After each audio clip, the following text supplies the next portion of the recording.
శ్రీకాకుళం జిల్లా సోంపేట మండలం మామిడిపల్లి గ్రామ కార్జీ చెరువులో ఉపాధి హామీ కూలీలపై సోమవారం ఉదయం 11 గంటలకు కందిరీగలు మూకుమ్మడిగా దాడి చేశాయి.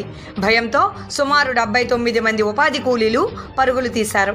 ఈ దాడిలో మామిడిపల్లి, పాత్రాపురం గ్రామాలకు చెందిన సుమారు 50 మంది ఉపాధి కూలీలు గాయాల పాలయ్యారు. గాయపడిన వారిని చికిత్స నిమిత్తం హరిపురం, పలాస ప్రభుత్వ ఆసుపత్రికి తరలించారు. 2 వ్యక్తులకు మెరుగైన వైద్యం నిమిత్తం టెక్కలి ప్రభుత్వ ఆసుపత్రికి తరలించారు. మండలము మామిడిపల్లి గ్రామము, మామిడిపల్లి పంచాయతీ, మామిడిపల్లి గ్రామమేని. మళ్ళీ పాత్రపురం వాస్తువులు కూడా అందులో ఉన్నారు. 2 ఊరులు చేస్తున్నారు ఒక చెరువులో. ఆ చెరువులో 70 మెంబర్స్ దగ్గర ఉన్నారు. అందులో ఇంకా అటెండెన్స్ అయితే ఈరోజు ఇంకా అవ్వలేదు.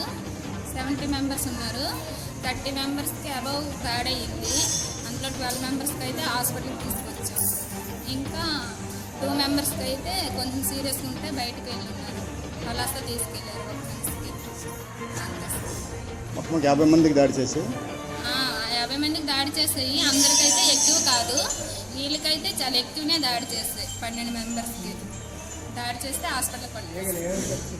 కందిరీగలు వెళ్ళి వెంటనే ఒక పొద మీద కొంచెం ఇలా వేసే వెంటనే ఇలా తీసేటప్పటికి రేగిపోయాయి. చాలా